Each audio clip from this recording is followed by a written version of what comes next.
Արիլուց հայր ջան, ռաբիզը քանդեց մեր տունը, իրոք քանդեց մեր տունը։ 1990-ականներին, երբ Լևոն Տեր-Պետրոսյանն իր օլիգարխիան, թալանչիների ամբողջ թիմը քանդելով եւ ավիրելով այն ամբողջ հզոր մշակույթը, որը ստեղծվել էր տարիներ շարունակ իրենցից առաջ, մեկ օրում իջիկ դարձավ։ Բոլոր գիտնականները, արվեստագետները, խելացի մարդիկ ստիպված եղան երկիրը լքելու, կամ նրանք, ովքեր երկրում էին, այլևս արտահայտվելու կամ իրենց ցույց տալու հնարավորություն չունեին։ Եվ ահա ամեն մի դուսպրծուկ դարձավ երգիչ, եւ ահա ամեն մի դուսպրծուկ դարձավ դերասան, ել չեմ ասում երկրի ղեկավար, ովքեր որոշեցին մեր ճակատագիրը։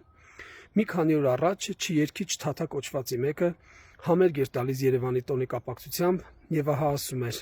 հորս Սարև լավ ենք անում, քեֆ ենք անում, եւ մի ամբողջ երիտասարդություն ոռնում էր եւ ծափ էր տալիս։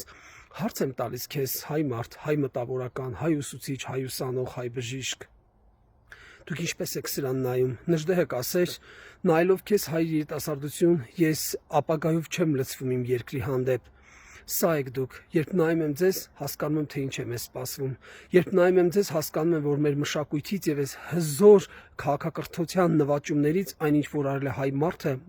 ոչ թե դարեր, այլ հազարամյակներ շարունակ, ոչինչ չի մնալու։ Դուք մնացիք լափամանի հույսին, մնացի, որ ամեն օր դուք լափուտ եք եւ ձեր միակ հաճույքը դա դարձավ ձեր ստամոքսն ու ձեր սեռական օրգանները։ Ահա թե ինչի են տանում այս իշխանությունները եւ ինչ էր անում հենց Լևոն Տեր-Պետրոսյան կոչվածը քորը տարիներ շարունակ հետողությամբ։ Հիշեցի մեծն Կոմիտասի հետևյալ խոսքերը, թերևս կարդամ. ժողովուրդը, որը գեղարվեստ չունի,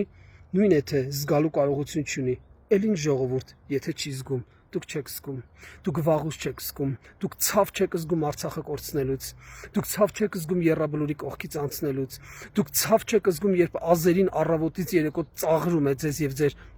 Նոլդու Փաշինյանին, դուք ցավ չեք զգում ամեն անգամ անցնելով Հայաստանից եւ տեսնելով դրոշները, որտեղ որ հուղարկավորված են մեր տղաները, դուք միայն զբաղված եք ձեր լափը լափելով, որովհետեւ հենց ձեր տեսակն է երկիրը քանդում, ձեր ռաբիս տեսակը։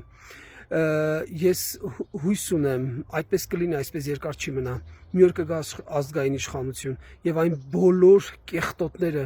ովքեր որ զբաղված են ազգային մշակույթը կործանելով եւ ընդհանրապես այսպես թեթև սոլիկ երաժշտություններով եւ ճակերտների մեջ ասած արվեստով զբաղեցնել ժողովրդին, նրանք բոլորը կջնջվեն, ոչ մեկի անունը չի մնալու։ Լավ մնացեք հայ ժողովուրդ եւ հիշեք, որ մեր ինքնության պահպանության առաջին մեծ գրավականը դա մեր մեծ քաղաքակրթության պահպանումն է եւ ոչ թե հորս Սարև լավ ենք անում։